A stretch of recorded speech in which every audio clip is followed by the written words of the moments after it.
a martial arts movie podcast. I threw that shit before I walked in the room. Featuring drunken Thai boxer, Will. Too bad you will die. The also drunken wrestler, Mark. I said I don't want trouble. And drunken karate master, Zero.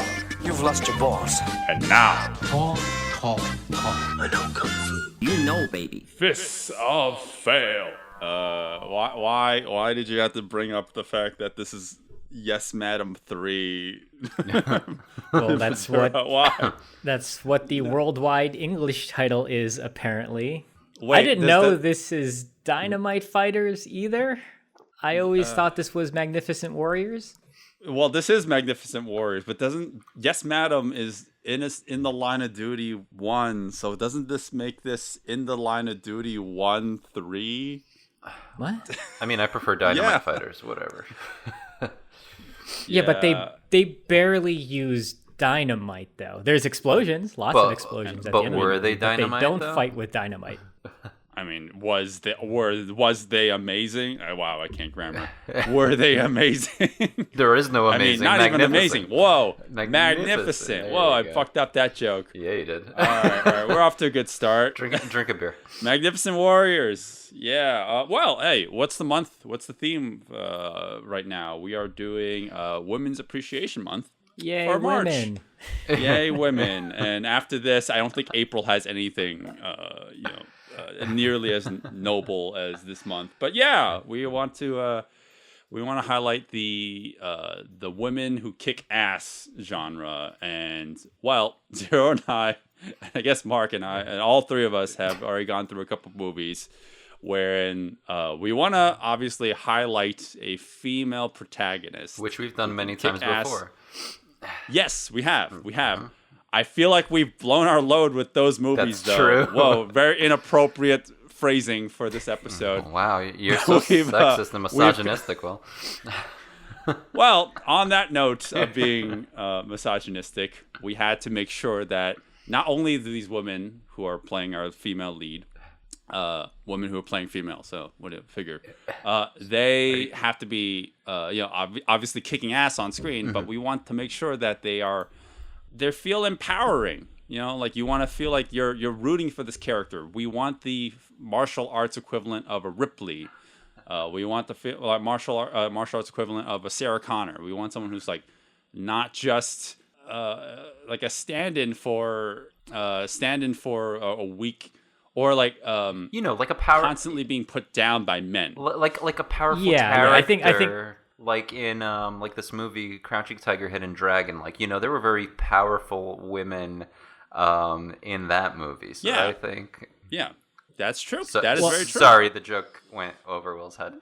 It totally did. It's Something about the movie being amazing. It's magnificent. It's because Michelle Yeoh stars in this one. Sorry, it was a dumb joke. Yes. So I think the issue we were potentially going to have with trying to talk about these female actresses and the women in the movies that highlighted them was in like the Hong Kong films of the time, like the 70s, 80s, they didn't exactly portray girls and women in the best light sometimes, even though they were starring in the roles. Mm-hmm. So we didn't want to maybe go that route where it's like, what did we watch? We watched... a couple Cynthia Rothrock movies, and we'll save that. Well, if you guys are curious which movies, maybe we'll save that for Patreon supporters. Right. Well, just to mention, we watched Wing Chun, and we thought, oh, that was going to be perfect. Starring Michelle Yeoh, it's going to be maybe the origin story of Wing Chun, which was originally founded from women. Yep. But it turns out that the way they treat women and the way they were written in the movie wasn't the best, or at least in our opinion. So we decided not to go with that one. Yeah.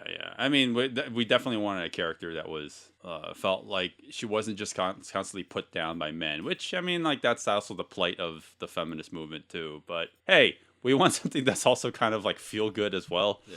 So you don't really get that in like the 80s type movies, especially with the Cynthia Rothrock movie that we watched. And again, you can listen to more of that in detail if you follow us on Patreon, Fists of Fail. And you can find it in the show notes later. But yeah, anyways, Magnificent Warriors. And I guess I think I watched like a part of the movie, and I suggested to you guys that this is probably a safe candidate, just because like not only is Michelle Yeoh like kicking ass, but it's also because it is Michelle Yeoh, right? Besides Crouching Tiger, have we covered? Oh no, we have. We covered her in Yes, Madam. Yeah. Yes, Madam, and then also Master Z. But I don't. Yeah. I can't recall if we've covered her as the leading lady in the film yet. Well, Yes, Madam, I guess would be Besides she's, Yes- like, besides Yes, sharing Madam, the screen. Exactly. Yeah. I don't want to make sure that well, if we're gonna talk about women's history and not women's history, but like a character or an actress who embodies female martial artists, I think Michelle Yeoh, in terms of cinema, is like a good candidate for that. She's like a poster top child, three. right? Top three. Top three, yeah. The other one being Jet Li, right? Yeah, of course, Yeah. especially with that bald head. No, and then Cynthia Rothrock is probably another non-Eastern strong female lead. But Michelle Yeoh, I would say, in the Eastern area of film, we would probably have to pick her as number one, and then especially as early as the 80s and the 90s, considering later on that kind of role has changed to other actresses as time has passed. She's kind of been out of the spotlight for a while. I saw how you struggled to say the word Eastern and just like circumvented the word Oriental. I was like, or Eastern.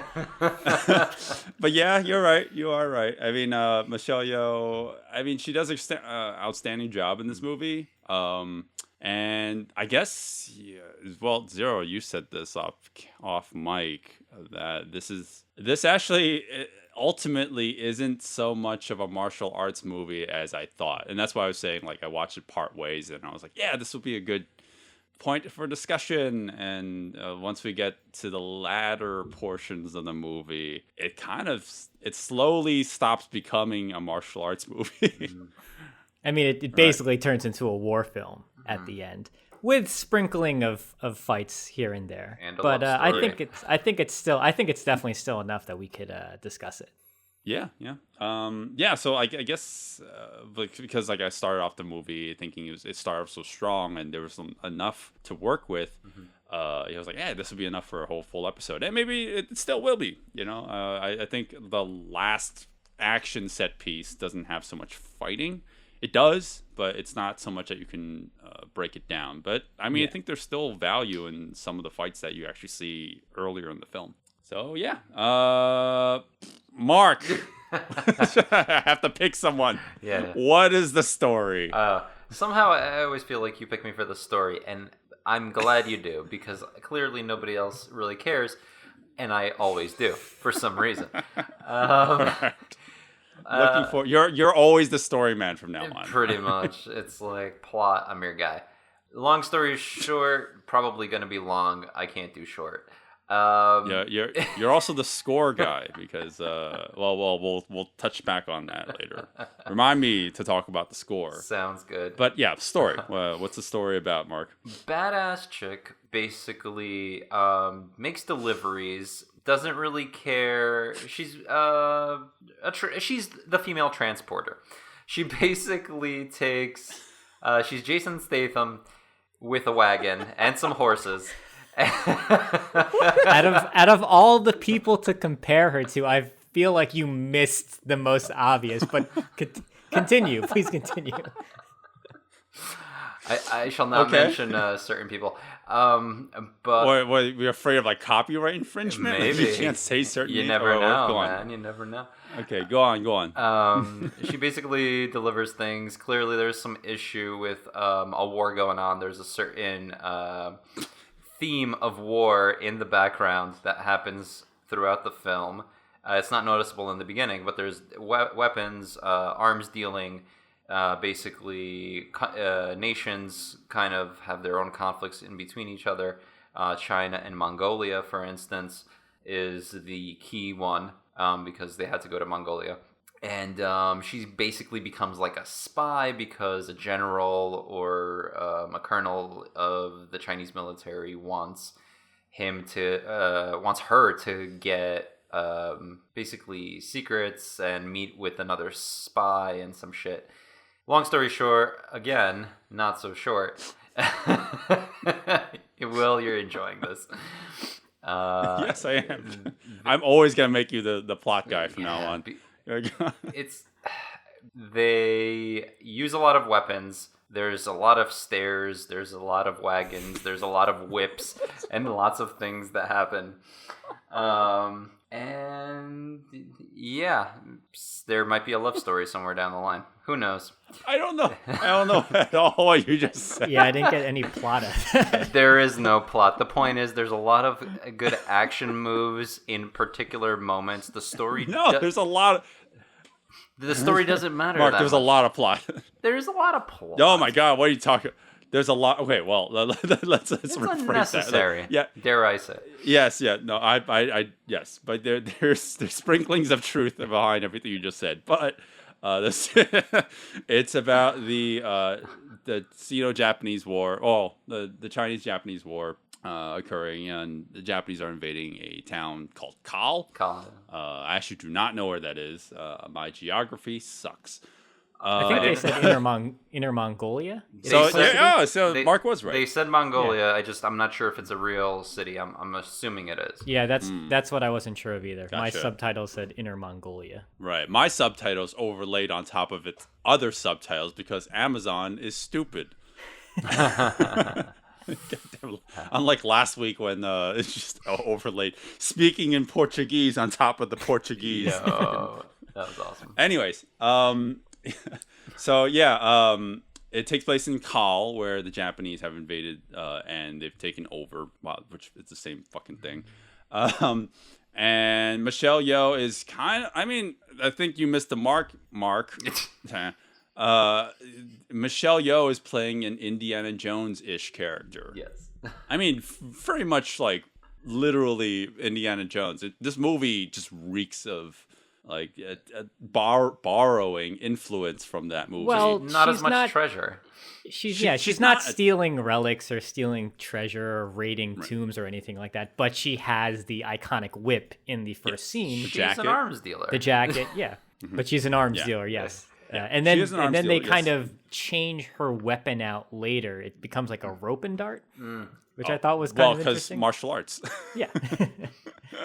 And then, we're profession aside, it like the tone of the movie is very much like very much adventure. Yeah, that's what I was gonna say. It feels like Indiana Jones, despite the fact that it does veer off from the her occupation not being exactly the same. Right.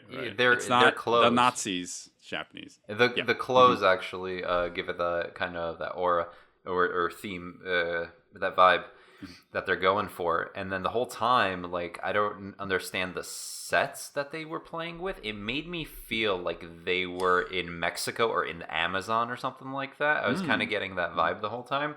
And obviously that adds because Indiana Jones, especially in the second film, there's like this completely wooden bridges, things falling apart, like jungles and all of this stuff that there's a bunch of that vibe.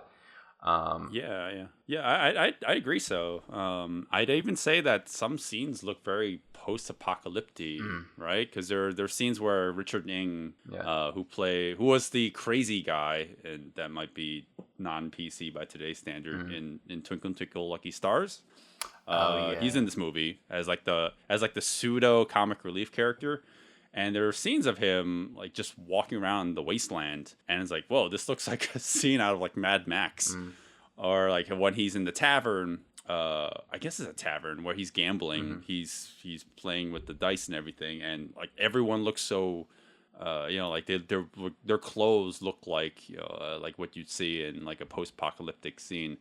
And I don't know. It's very interesting. I got really confused about when this movie was supposed to take place because the location is supposedly Inner Mongolia, but I wasn't sure of the time frame because they had those kind of like Red Baron-esque planes that they were flying during the dogfight.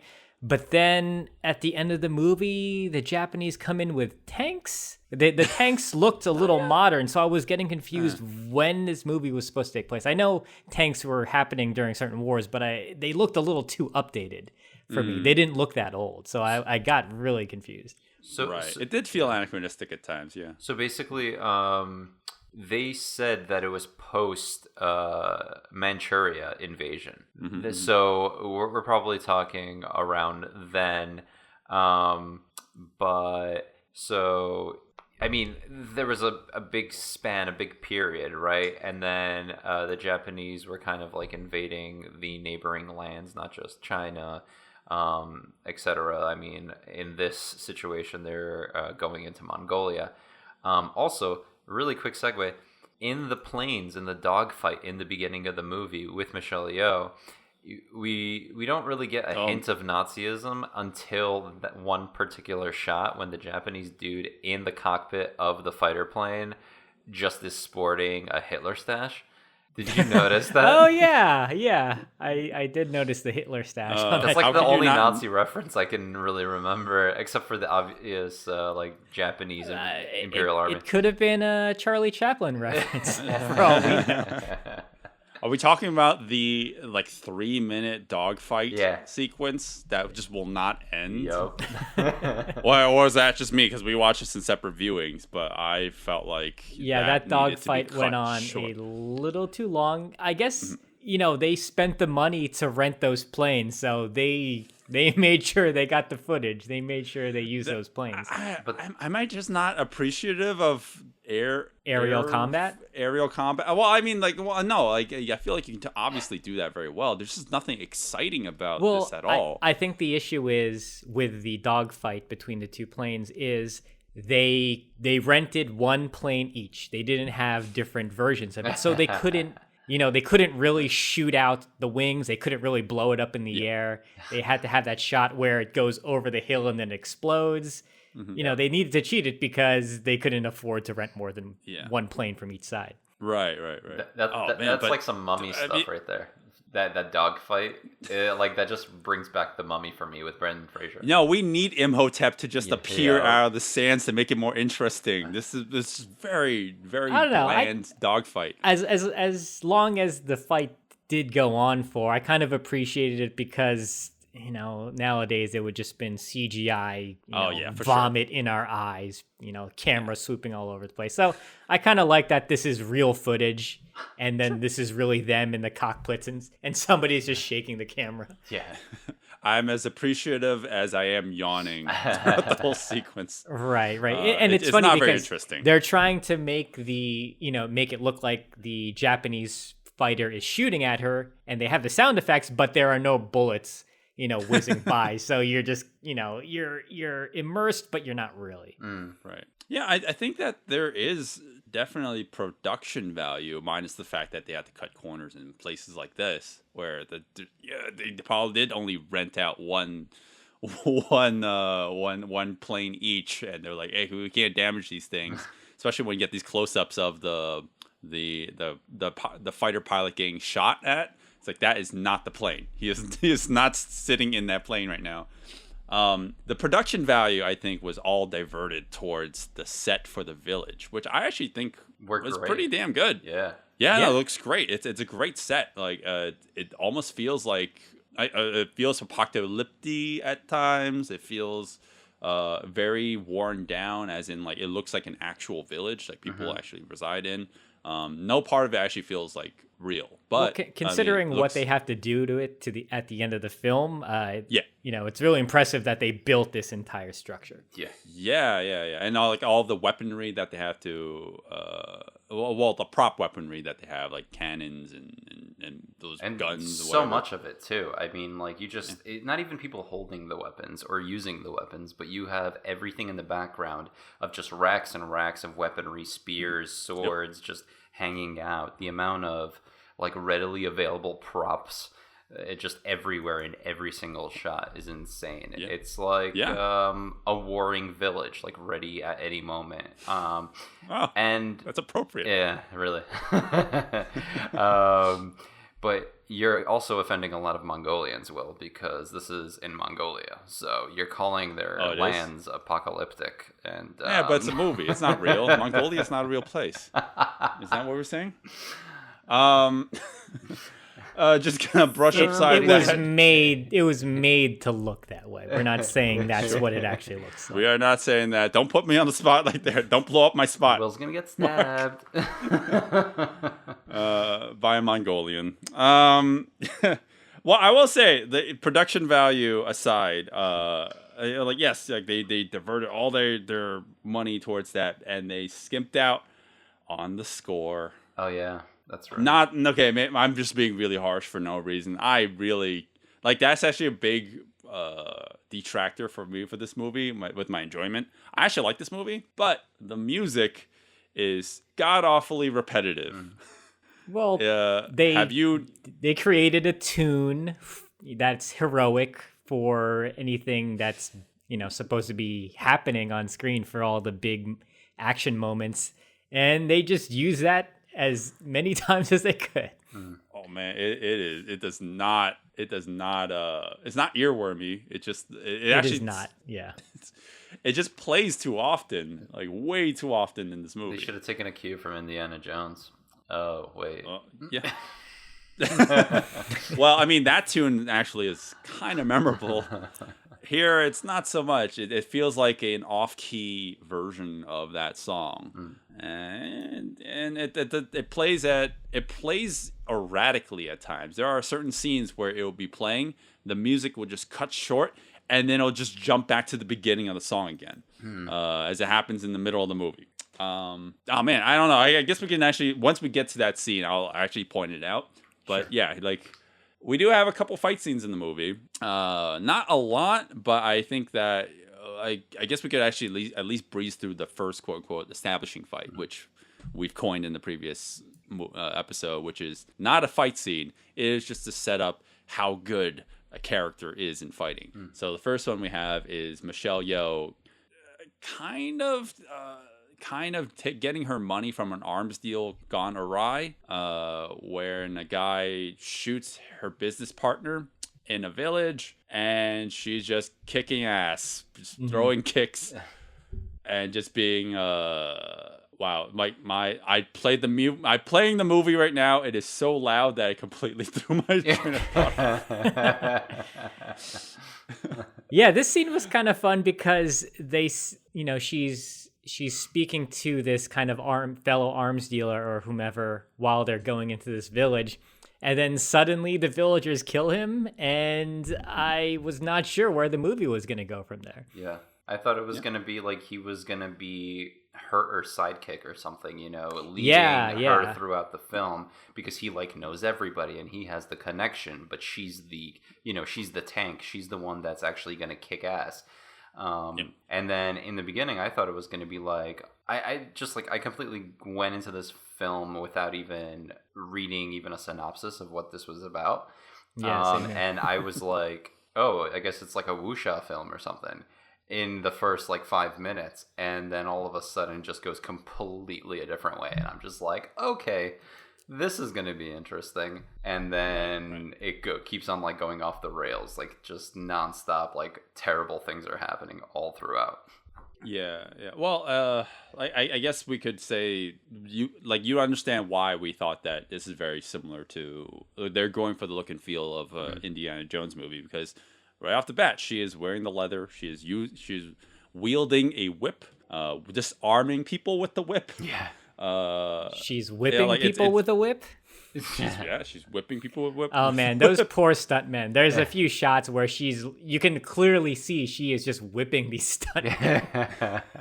She enjoyed it.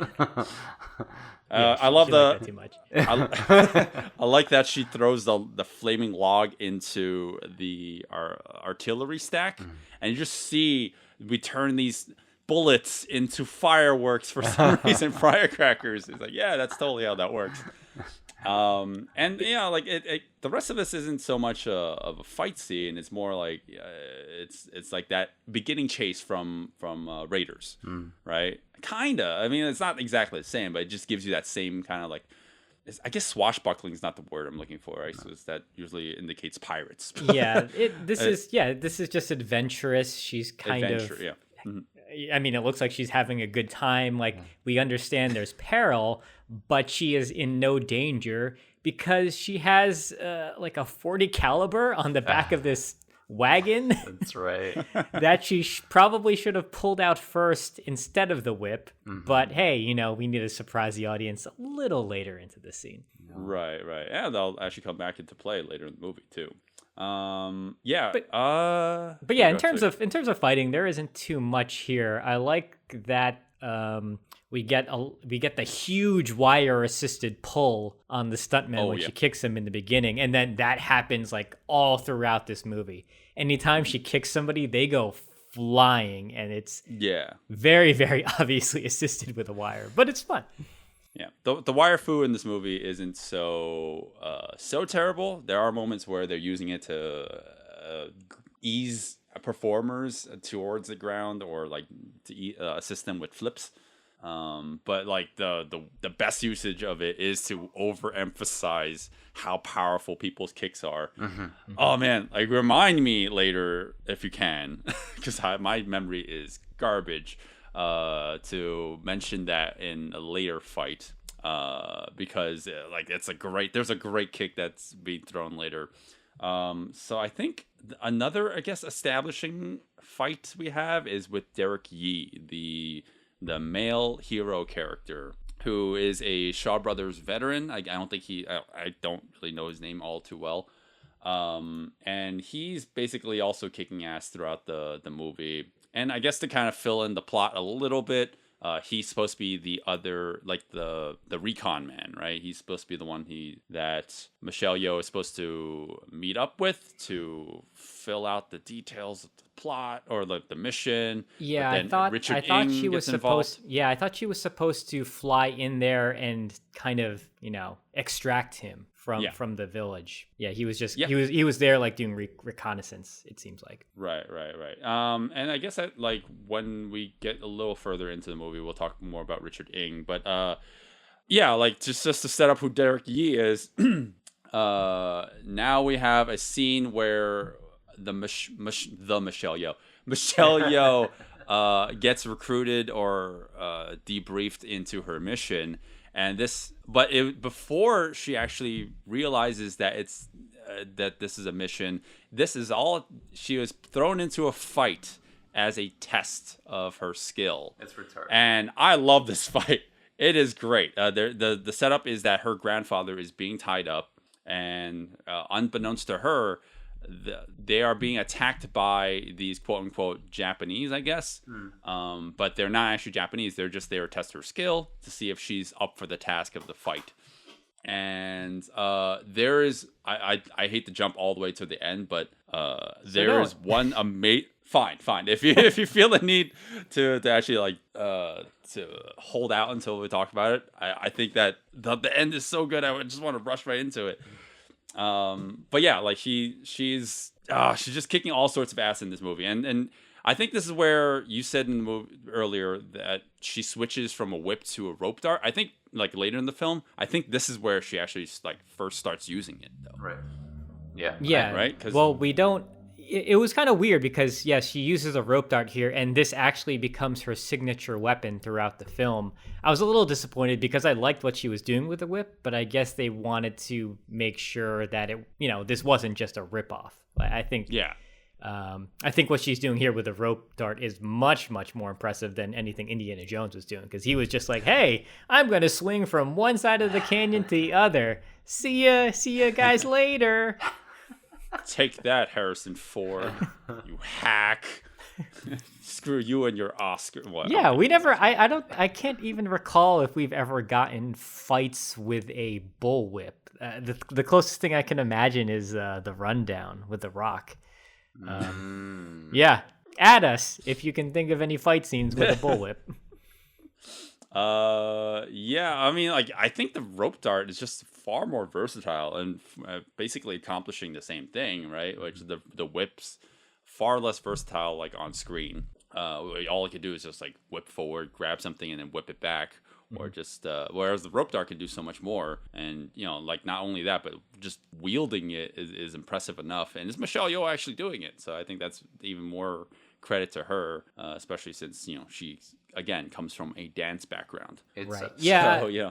I feel like we've seen in like older martial arts films before too, where they use the rope dart with forms and they're just kind of twirling it around the body to build momentum, you know, fling it the weighted end at the enemy to hit in the face and then kind of retract it. And it's a very, very, very nice visual. So it's an interesting weapon that they paired her with. It's actually such a good weapon that you get wides that are incredible because it is a short range, mid range, long range weapon, right? So you can literally shoot any fight scene however you want. And then this particular one that you're talking about, Will, at one point she ties up one guy multiple times. And at one point I'm like, okay, I think we're going into a bondage territory I did not expect. And all of a sudden, literally throws the rope over a beam, jumps for it, swings, basically using her momentum, unravels him completely, and he just like spins like 7 times. He's and a ragdoll. That was so beautiful. This is what, like, this, you can tell how excited I was when we like started the scene. Yeah, I love that stunt so much. It's just so visually impressive. Yeah, and also you can tell how like they are literally twisting this guy like a pretzel in midair. Before he comes crashing down, breaking a bunch of wooden pallets that just happen to be there. I don't know. It's insane. But like, again, like I can see why we shouldn't have just rushed right into it. There are certain things in the scene that I do like. Well, one thing that I find really funny is the both funny and interesting is that moment where there is a barrel, like a heavy barrel, rolling towards her. And she stops it with her foot. She's like, I don't see anyone who threw that. Where the hell is Donkey Kong? And then all of a sudden, the barrel gets ripped away like like a scene from like, I don't know. Donkey it just looks Kong? like it. Well, no, that wouldn't make any sense. It literally looks like there's an invisible wire holding on to the barrel and they ripped it off. And then there's a guy that was inside the barrel. Yeah, But it's a very, very weird reveal. Like, how did he kick out of that barrel? Who knows? Yeah, but after and how it did he just kick doesn't out of it? matter though. Like once it happens, you're like, yes, I'm on board. I don't care anymore. Yeah, and It's then a he weird, immediately but goes it's a into fun fighting. reveal. Yeah. Yeah. No, it's great. It's great.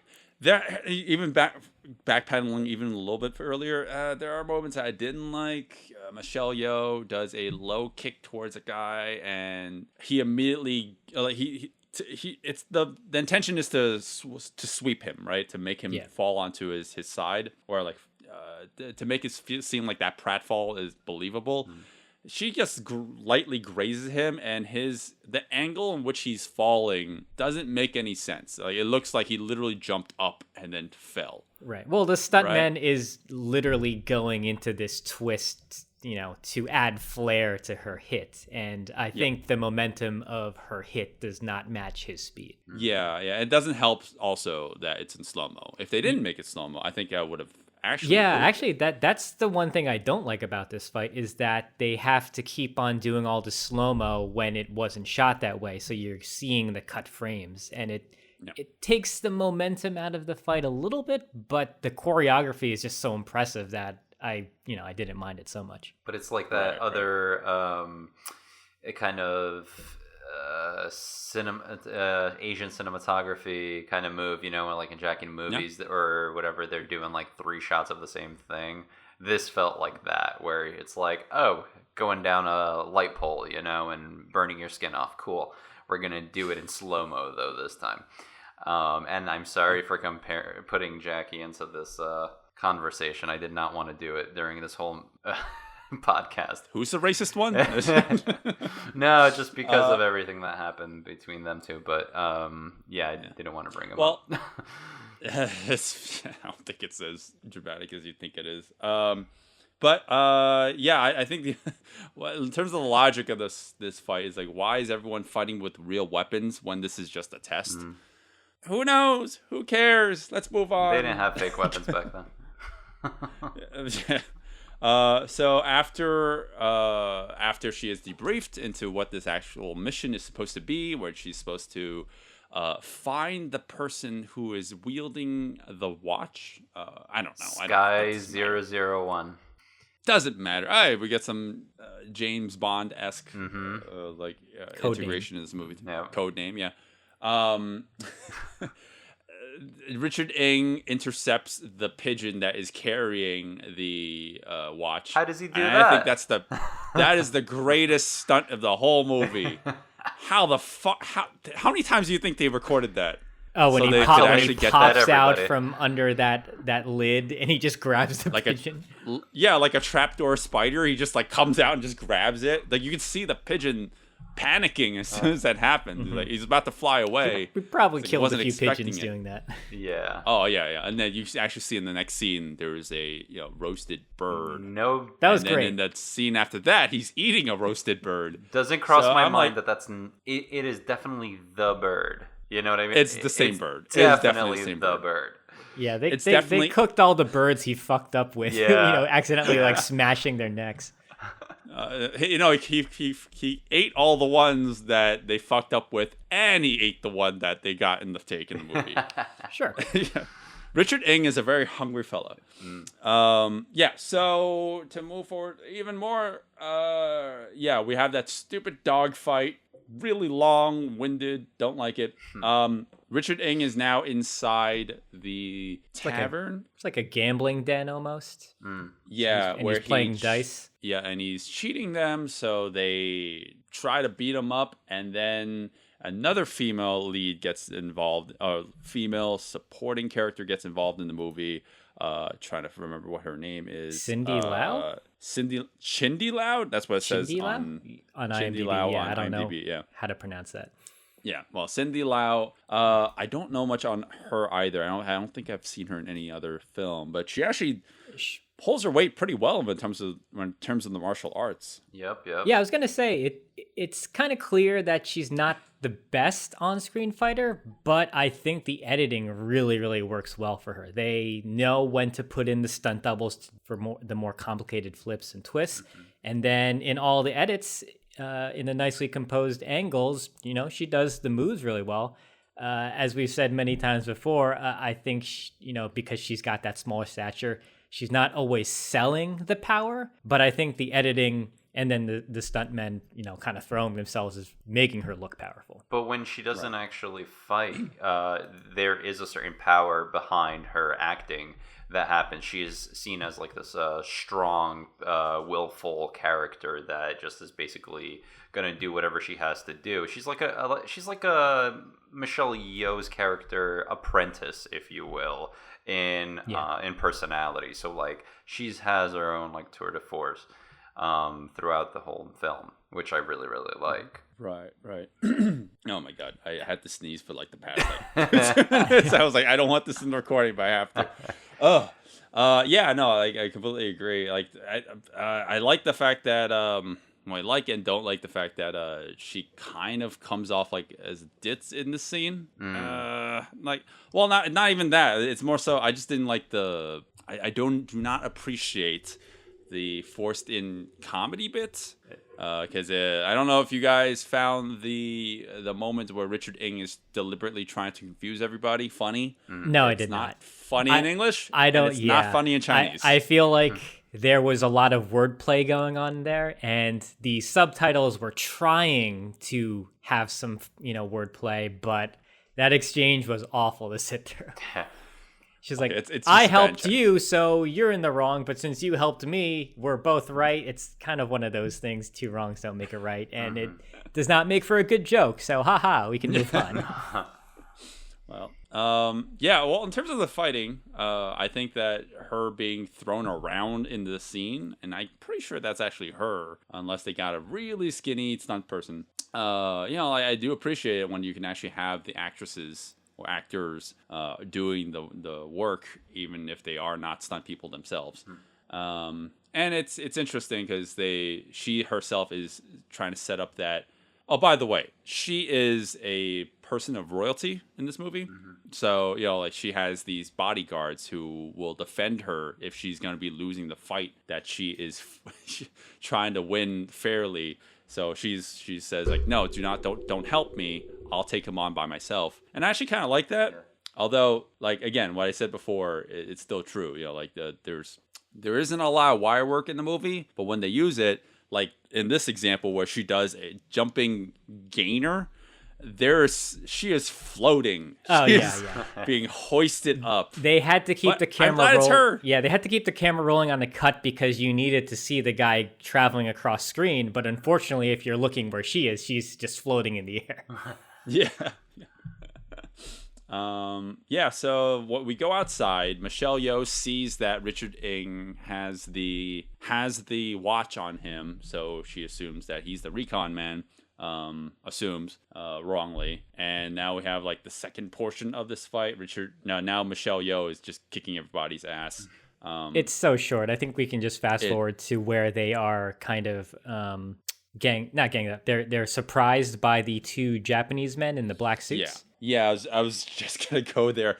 Did you guys pick this up? I don't know if you guys are listening to the Chinese dub or the English dub. In order for Richard Ng to pretend that he is Japanese, so he wouldn't be in trouble, he just says everything with the word "ne" at the end of it. I didn't pick up on that. He's like speaking Chinese. Yeah, he's doing Chinese with a really bad accent, like deliberate accent, and he was adding "ne" at the end of it. They use that in Japanese. Terribly, mind you. Oh my god. What's the other male protagonist's name? Is it Dennis Yee? Derek Yee. Derek Yee. Okay. Mm-hmm. Yeah, man. I was really surprised. He's pretty good with the choreography. I don't think I can recall seeing him in any other martial arts films, but I was really happy that for the most part, I think he's doing like a lot of this stuff. There's a stuntman for certain cases, like for some of those harder hits, but a lot of times you see it. That's just him. That's him doing all the moves. So I was really, really pleasantly surprised by that. Yeah, we actually do have a couple of Shaw Brothers regulars on top of him too. Did you notice Lo Meng in this movie? He appears later in the movie. He has like a non-speaking role in the film. He's so minor that you wouldn't unless you you can completely miss him if you didn't know that who he was. And he's one of like the greats in terms of the the Shaw Brothers films, and he's one of the deadly venoms. But anyways, Derek Yee, he is really good with his choreography, and he only shares the spotlight enough to kind of be an equal to Michelle Yeoh, but Michelle Yeoh is obviously way better, right? Because she pretty much seems invincible in this film. I like this fight a lot upon like rewatching it. One thing I noticed is Michelle Yeoh and then Derek Yee, is it? Mm-hmm. Derek Yee, like they are constantly bailing each other out. Like it's not like one, like they're both better than the other fighters they're going against. Like they actually are having a little bit of difficulty, but you'll notice a lot like Michelle Yeoh will start going on the losing end, and then he'll come in and help her out, and then vice versa, he'll start going on the losing end, and she'll just come out of nowhere to assist. So like there's a constant back and forth with them like helping each other out, and then you'll notice like later in the dialogue they're like, oh well, you helped me and now I owe you, right, and so forth. Yeah. I mean, I'd like the environmental, not damage, but like using their environment to their advantage. Yes. There's because there's like lots of farming equipment and stuff all around them, so they're using like the hose and then the wagons, and they're just bouncing off the walls. This is a fun fight. There's some hose in this house. Okay. I do like that. There's that moment where the assailant is slashing away at the scaffolding. It's very brief. It's actually integrated into the choreography where he slashes the the pole that is holding up the scaffolding. It falls on Derek, kinda. I mean, that we get like semblances of that throughout the whole movie. You know, like a lot of scaffolding just falling on people. Here, it's not so bad. Later in the film, we have scaffolding that's lit on fire falling on people. It's wonderful. It's you can say it's magnificent. We should end every fight with that. It was magnificent. Except the last fight. That's just amazing. That's not nearly as good. I don't. Yeah. So now, oh man, we totally forgot to talk about one important character in the movie. Lord Yoda. Yeah. In this film. He's hilarious. I like it. So yeah, Michelle Yeoh goes to right. Yeah, Michelle Yeoh is now her mission has kind of taken aside, or like another part of the mission is also to save a little green dude who speaks backwards in the palace, who I guess is like another figurehead that would I don't really remember the exact details. But it's important that he gets extracted. Yeah, he is in a dilemma because the Japanese want to use his city to build I guess like a power plant for poison. Mm-hmm. And he's really distraught because he's kind of under their thumb. He wants, to have the city be prosperous and have, I guess, jobs, but they're doing nefarious things. So he's unsure what he should be doing. And there's just like a big back and forth between them. And they're puppets. Right. They're literally being told what to do. So it's not even about the gas after a certain point. It's about literally invading the country and then, I guess, colonizing them from within by using the excuse of like business. Like, we're going to build this thing here and we're going to give you jobs. But literally, it's a takeover. Right. Yep. Well, yeah, so I guess this is supposed to be some sort of like not raunchy, but like almost like a boner comedy-ish scene, kind of. You want to explain that one? Oh, you're talking because she finds him in the bathtub, right? Yeah, well, I mean, I never thought I would ever say the words that Yoda is naked in the bathtub, and Michelle Yeoh finds him, and then Michelle Yeoh climbs up her dart rope onto the scaffolding with the assistance of wires because she is flying up there without the assistance of her legs. So Michelle Yeoh just has really crazy upper body strength. Cindy Lau comes in and is embarrassed that Lord Yoda has a penis. That he showed his Grogu. Yeah. And then Cindy Lau's father appears in the scene, and then he finds Michelle Yeoh in the scene, and then they have a fight. This is a terrible explanation, but doesn't matter. We have fighting now, and it's great. I like the choreography here. It sucks that they have to keep on breaking it up with exposition. They have to keep on explaining what's going on. So there's like a back and forth of, oh, that's some cool choreography. And then we have to cut to these close-up shots of talking heads. And I'm like, and then you just hear the fighting in the background. I'm like, no, that sounds more interesting. Cut back to that. We need to have comedy. And actually, well, the comedy is get integrated into the fighting, right? So Lord Yoda interrupts the fighting by grabbing onto the royal father figure, and then Cindy Lau is pretending to be attacking Michelle Yeoh, but she whispers to her, "Oh, pretend to kick me." So Michelle Yeoh does a massive donkey kick that launches Cindy across the room. Yeah, that is not pretend. This is giant wire pull number 2, and she goes fucking flying into that pillar. Man, it's great. I love that kick. Even if it is, imagine she wasn't pretending. There'd be a crater in the wall. like a Looney Tunes sized crater of Cindy Lau's outline. I don't know why. I was so amused. There's a moment where it cuts to the talking headshot of Yoda and Cindy, and he starts pampering himself with like baby powder. I don't know why that like amused me so much. I just thought that was really funny. I don't know. He just needs to get ready for the next scene. I don't know. Yeah, so Richard Ng is captured and they're trying to test out the poison on him. And then this erupts into part 2 of this fight, right? So everyone's involved, basically. Yeah, this is like Derek Yee getting like a nice small fight scene. But again, like they have to kind of keep breaking it up with character moments of Richard Ng contemplating whether or not he should step in and save him. I mean, you know, character moments are fun, but we just start spending too much time on his face trying to think if you should save him. And I just hear the fight sound effects going on. I'm like, no, come on, cut to that, show us more. Man, I don't know, like not to gloss over some highlights from the movie. There was some stunt work, especially on the stairs. That like one particular one is when Derek Yee throws a snap kick and trips the guy, and he just does a half flip and lands on his neck. Down the stairs. And goes down the stairs, yep. Yeah, that's a great one.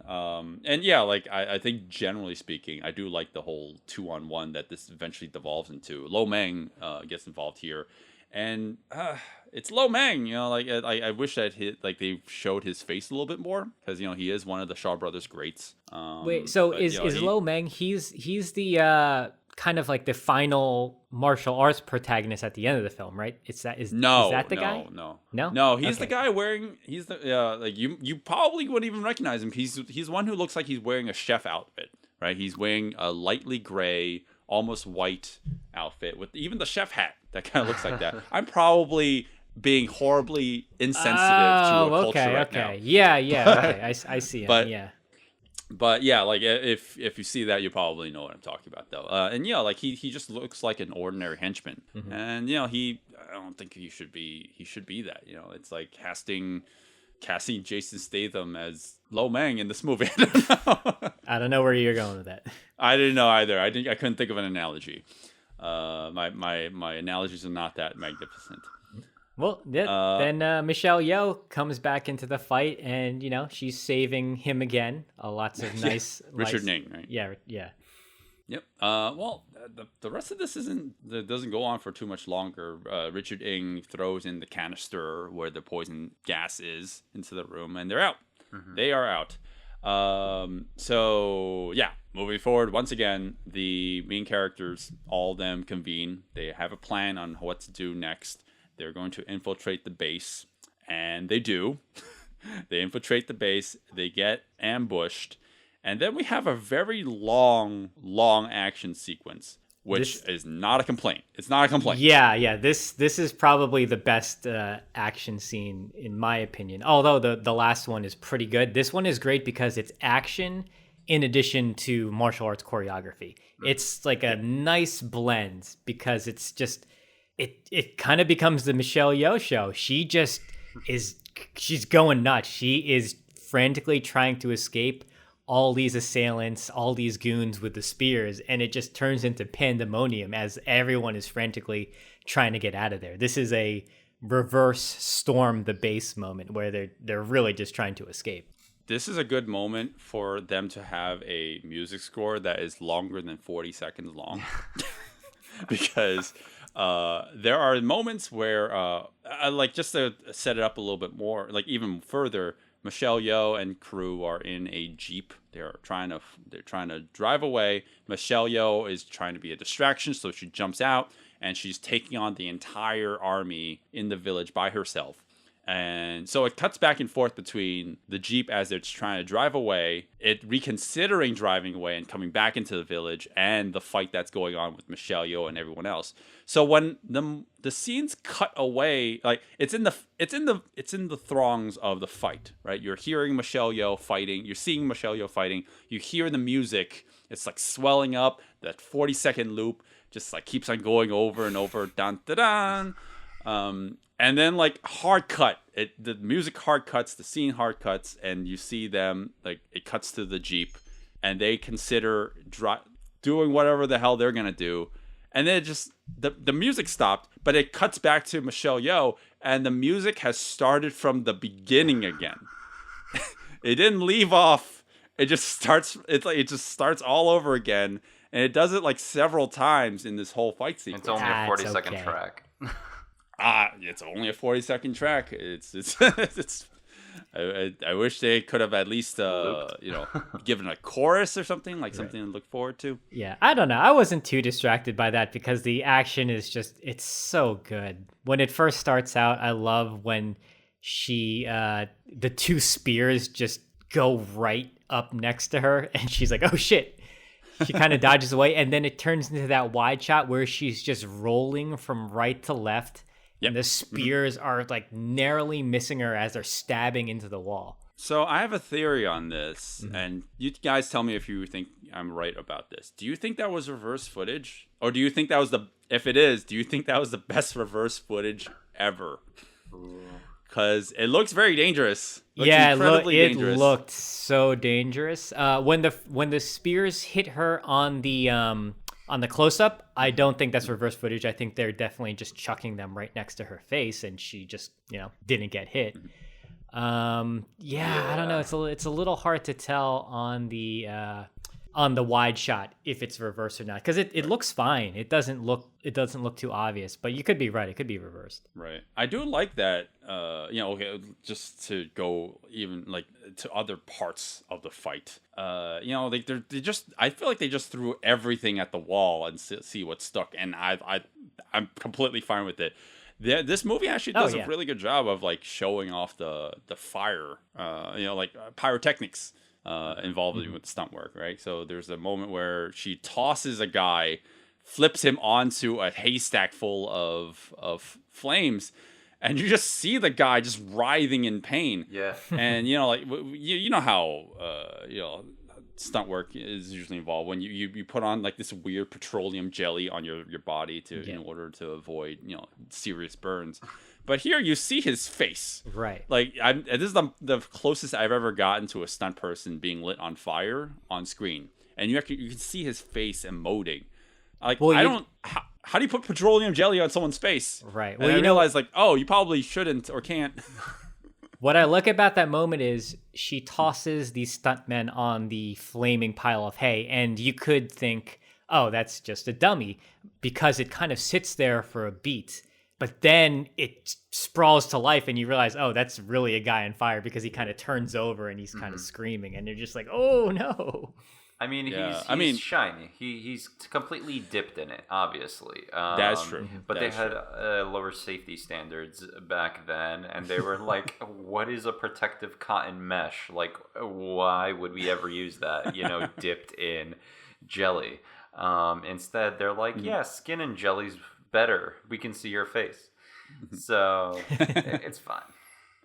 Right. I mean, this whole fight scene, the whole action sequence in general, if it is sped up, it's so not noticeable, right? Yeah. I do feel like there are moments. I don't notice anything at all. It's just the pacing of this is so good, and she just looks so fast. Sure, it could be shot at 22 and sped up like just a smidge, but like I don't even care. Like this looks really, really nice. Right. Yeah, there's that moment where she's leaping off of the table and she gets snagged with a roundhouse kick. Oh man, that on her looked feet, painful. and she just face plants to the ground. Yeah, shit. that looks like a fucking rag doll. That poor stuntman. I don't think that was her, but That probably wasn't her. You're probably right about that. There's just so much to cover here, and actually I guess we could just spend more time here because the rest of the movie doesn't really have much fighting in it, so which is a shame because we are at the hour mark both in the episode and also in the movie, and yeah, like in terms of the martial arts, it doesn't really get much better than this. I like now that, so she's on the rooftops and she's running away, and you got the guys fucking pole vaulting like at her, trying to get at her, and she just kicks at the guy. Oh, I wish they didn't cut to like a close up, because you can clearly see some guy just pole vaulted in the wide and then got hit in the same shot. Parkour. Yeah. Parkour before parkour was a thing. Yup. Yeah. Well, And she runs away on the motorcycle. Well, she does. She jumps off the motorcycle, and because movie logic, when the motorcycle hits a door, the whole thing just erupts into flame, because that's how that works. Anytime something with motorcycle anytime something with an engine hits a wall, it has to explode. That's that's course. movie logic. If your lawnmower comes hits back. it's a wall, it's gonna explode. Even if it's electric. Yes. God, dude, now that you've said that, Tesla stocks are gonna start plummeting. Yeah, so Michelle Yeoh and Derek Yee, everybody comes into the fray now. They're taking on everyone. And she gives Yeah, a helping I don't know, hand by making a fantastic entrance, A magnificent entrance. Yeah, and then You started the shit, all right? Let's use this pun. I mean, yeah. And then she like grabs a flag or a banner and lights it on fire, and she's like, "I'll make a path for you," and starts swatting flies, aka people, out of the way, just with live actual fire, and nobody's wearing any jelly. Now all of them get back into the Jeep. They're driving out of the town, and then there just happens to be some guy with a stick of dynamite just charging at them from above. Hey, there's the dynamite warrior. We should Dynamite fighter. Yeah, we should have had the the title card come on screen when that guy came on.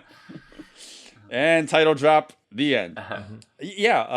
There's a stick of dynamite that's thrown into the Jeep, and they all just jump out of it just in time, which I do like the stunt. Like the explosion actually is occurring as the stunt people are leaping very, very close to it. It's just a shame that the vehicle is not moving. Yeah, doesn't make any sense. Yeah, Like, they are stop driving like to a 50 hard miles stop? an hour when the vehicle explodes. It's just stationary. Everybody jump, but first put on your handbrake. So they have nowhere to go, so they are immediately captured. Ooh, this is like the worst part of the movie for me. Well, I don't think I've ever seen a 20-minute execution scene. Yeah, it's a big lull. Ever. It's a bit. And go ahead. Well, I was gonna say this is our first character development scene. At the hour mark of our hour and 30-minute movie. We didn't need this. We kind of got small little moments of character for everybody. I got that Richard Ng's character, kind of weaselly, kind of not. Because earlier, like I mentioned, he was debating, should he save the guy? Should he just save his own skin? We understand he's on the fence about his former life, just, caring for himself. We kind of understand Michelle Yeoh's character for the most part, but then in this moment they're like, well, let me verbally tell you about her past because I looked her up. It's it was just so cringy. It was so forced in there. Not necessarily at all. Man, the way that you just described Richard Ng's character just made me realize that he's the Han Solo of this movie. Oh yeah. That's such a weird parallel because he's also like the comic relief, but not a good one. And it's not even just the fact that like it's three characters up there. It's Michelle Yeoh, Richard Ng, and Derek Yee being held up, lined up by a firing squad, about to be executed. And the executioner is reading whatever rights they have or whatever. And then all of a sudden, the characters decide to have a conversation. So the executioner stops talking. He does nothing about it. For 10 minutes, he stops talking. I'm like, what are you doing? Like, why did you stop? Like, just kill them. Smack him in the face. This Tell him is so to stupid. shut up, like something. Nothing. Well, he stopped because he wanted to listen to their conversation. And then Lord Yoda appears, and he's like, "No, like betray them, they do not." And he tries to stop the execution, and then he gets captured, and then he has a heartfelt moment, and then like they're about to do the firing again. They're trying to execute them again. The executioner's reading the rights again. And then Cindy Lau appears and like, no, don't kill them. And then they bonk her over the head. They literally bonk her over the head. Yeah. and then now they have 5 people up there. Yay! It's our main cast. Now we can get along with this firing squad. And now the executioner is like, okay, let me start all over again. Like, what are you doing? Why are you so bad at your job? And then he interrupts him again, literally, and tells him to come close. So all he can say. Oh my god, I forgot about yeah, that. and he literally like lets him proceed after 10 minutes, like you said, and then just is like, basically, your mouth smells like garlic. Like, wow, you're way too close to me. And then somehow that makes all the elders laugh, and just like, okay, I guess that's cool. But it's like, were they just waiting for like the invasion force to get there? Like, what's happening? But 20 minutes. yeah, 20 minutes. Oh my god! I mean, if they didn't have this scene, this would be a 70-minute movie. So I guess they really needed to pad this somehow. Yeah, I mean, I could even argue that I want to argue that the final fight or action sequence doesn't need to exist. I got the last confused. one was I so good. I thought this was the last action scene, actually. Yeah. It should have been. It really should have been. Or they could have integrated the two together. Yeah, Is that a shorter movie? Maybe. I feel like the order of the events, like when Lord Yoda basically is forced to read a certain script or make an announcement, and he refuses to do so, and that makes him be on the firing squad, or he gets captured or whatever. I feel like that should have happened before, because there all of a sudden what could have been like a 10-minute conversation on death row would have been more proper if in that time they were having the conversation, Yoda was going through like, I'm thinking about it, and then, but I feel like they should have done that scene before that. It would have given everything else more substance. And then the last final scene would have felt more proper, like it was actually placed there for a reason. I feel like the cut was actually wrong. Right. Yeah, actually, that would be a great edit of this movie. Actually, what if we had the whole firing squad scene as a framing device, or like, and then the whole movie is told in flashback? Right. Right, it's like set up in the beginning that they're on death row, they're about to be executed, and only at the very end did they get saved. Yeah, that's actually pretty good, because then you could separate all that inane character backstory that they're just shoving in our faces. We can cut around it, so it's not so. Like, it's not so forceful. How many times do I have to see Yoda drop the paper on the floor? Like, I'm not going to do it. He picks it up. I'm not going to do it. He picks it up. Yeah, yeah, that was annoying. Yoda. Man, we're I think our discussion of this is shorter than the actual scene. So let's move on before it's no longer that. Onward?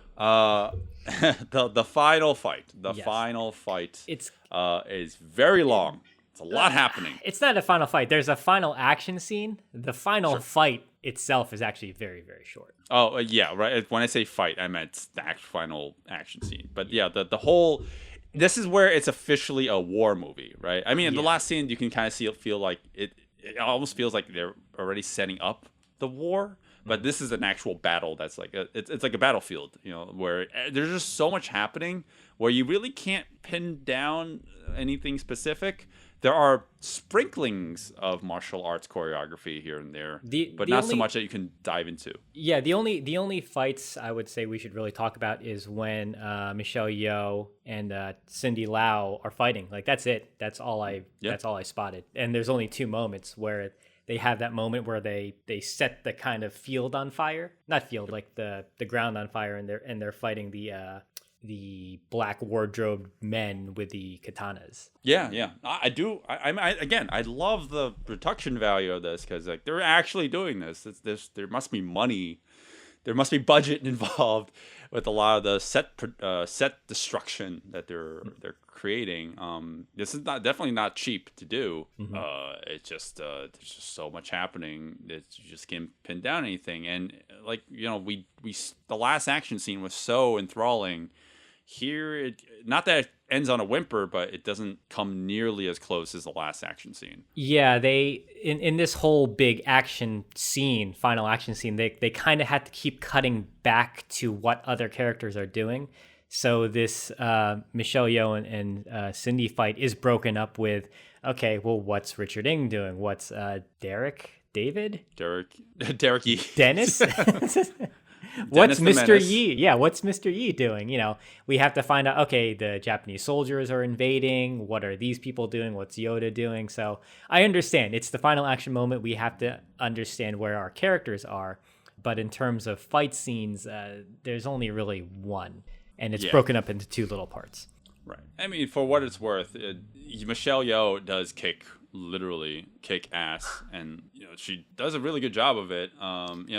There's one great stunt I like where she flips a guy onto his back, makes the guy do a backflip onto a table, and and then he just ends up on the ground. Hard to explain, but I feel like if it's not sped up footage, that you can tell how painful that is. Right. And also, there's more wire work to overemphasize the amount of power behind certain things. So when she throws a rope towards a guy and then pulls him towards her, she just fucking hurls towards this wooden wall, this wall, and just demolishes it. Great, it's great for overemphasis, which or highlights the action. But So what I wanted to say too about this last fight is I'm glad that Cindy Lau actually, she's not incompetent as a fighter. She actually got better.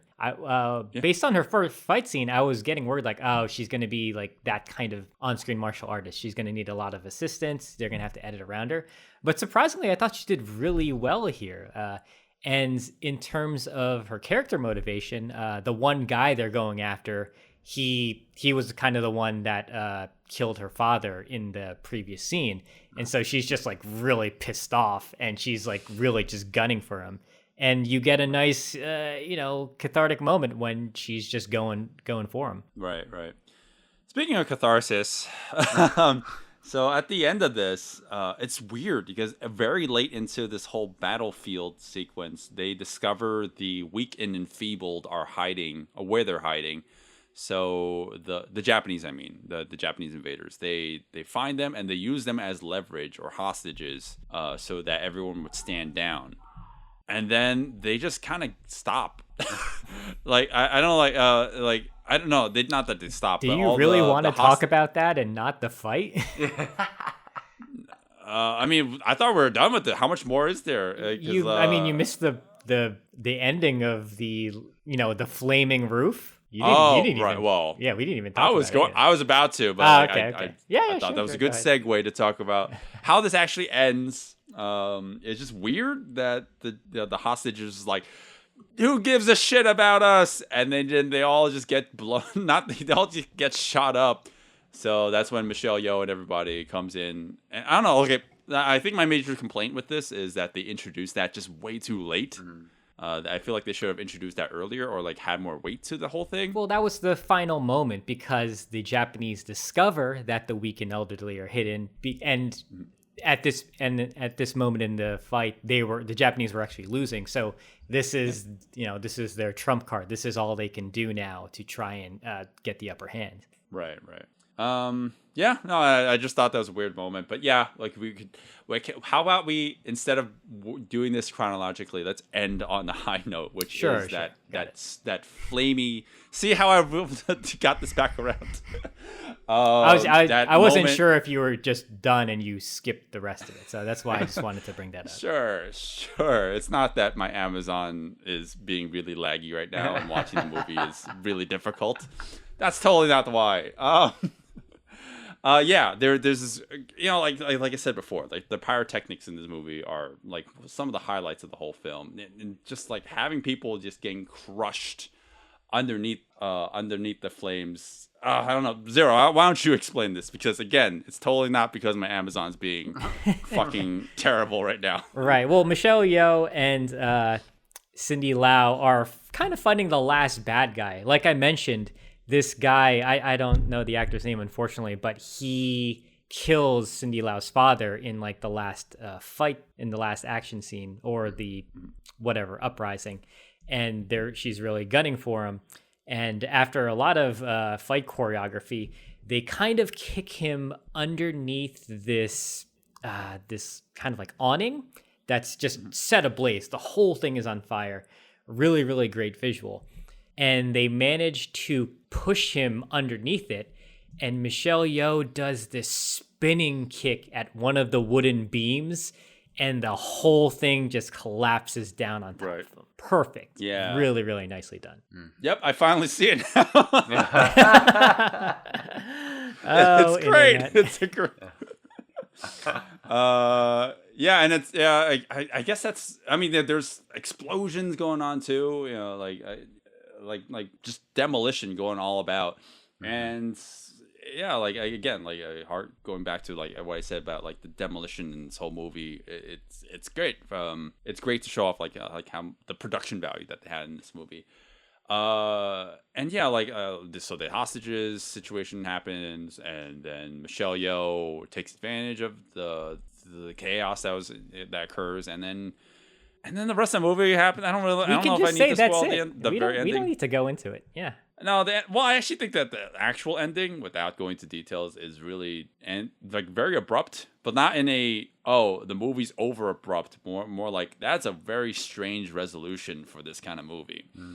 It's like a downer ending, but everyone treats it like it's a good thing. Yeah. It's like let's just destroy. Hell, well, there's a spoiler. Hey, let's destroy the village further so we can pretend that we're dead. Well, it was more we like won't be. We're going to destroy the village so you can have it. I think that's what it was, right? So, well, they were trying Because to the hide. They were trying to hide so that it seemed like, okay, all the villagers were killed, and anybody that survived is like forced into the outskirts of the land. The Japanese will not go in and probably won't look for them because they just assume that they're dead, especially after one soldier reported it, and him being an officer after that whole situation. But to be fair, the village in the previous battle, when they were, killing all of these dudes with samurai swords and with the Gatling gun, or the 40 cal rather, with the sandbags and everything, they literally destroyed like half the village. So just burning it and using it as like that final touch, saying, okay, this will keep us safe. It's not a far stretch by any means, because you literally have destroyed already half the village just fighting this one battle. You might as well protect yourself and like prevent the actual army with the tanks coming in. Yeah. I actually figured that's what they were gonna do. It just seems like a weird way to end the movie. But yeah, it makes sense. Even though that Gatling gun literally looks like an open bamboo that's just painted over to look like a gun. It doesn't even look like a gun. It's just like, why is it shaped like that? That's weird. So Magnificent Warriors Yay, / Dynamite Fighters / Yes Madam 3 / In the Line of Duty 1-3. Very good movie. Very, very fun movie. Not exactly what we had in mind, like not 100%, but still good movie, right? Yeah, for sure. I enjoyed it a lot. I think it was appropriate for the theme of this month anyway, too, because Michelle Yeoh is a great, powerful character. I don't want to say character. She's not bland, but she's not written in a way that feels demeaning. She can hold her own, and a lot of the time she's the one doing all the saving. And I feel like they never talk down to her or make snide remarks because she's a woman, which I feel happens a lot in the older Hong Kong films. Like, people want to antagonize these strong female characters because she's female, and I kind of hate when it's written like that, but it's just of the time, so there's not really much you can do about it. But here, yeah, she's a cool character, and she happens to be a woman, and I enjoy that. Okay, yeah. I'd echo that thought. Well, Zero, since you're on the train of thought, what are your thoughts, recommendations? I like this movie. I knew nothing about it. I think the only fight scene I saw was the early one when she's using the rope and dart. The movie is pretty easy to sit through, very enjoyable. It turns into a little more actiony. If you're looking for a strictly martial arts film, then just be aware of that. But it's a good recommend. Very easy to sit through. I just hated that lull when they're in front of the firing squad and they're just forcing the characterization on us because they couldn't organically fit it anywhere else into the plot. Oh, Mark was on the up and up when it comes to the framing device thing. Yeah, I think Yeah. Mark's editing idea would have been perfect. So Mark, transitioning to you now. What are your thoughts? I think I should start my career in editing. No.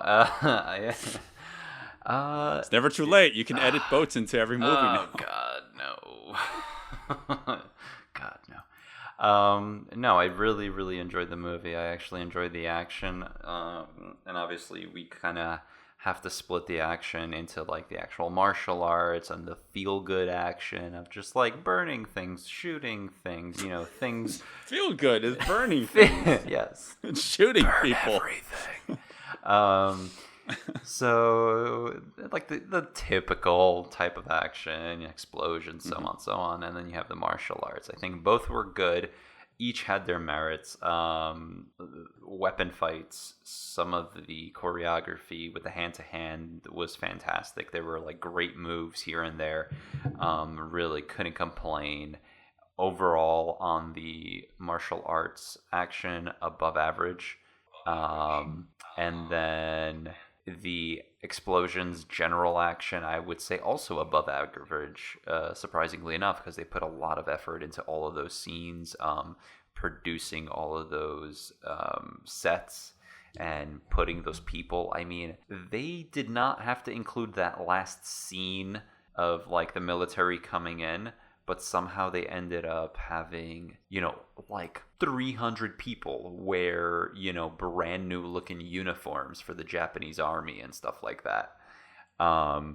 So it was just insane, just like to see how much production value went into this whole thing. So I really appreciated that. Music, unfortunately, is a thumbs down. Plot could have been better in many ways. Editing, as far as action, was good.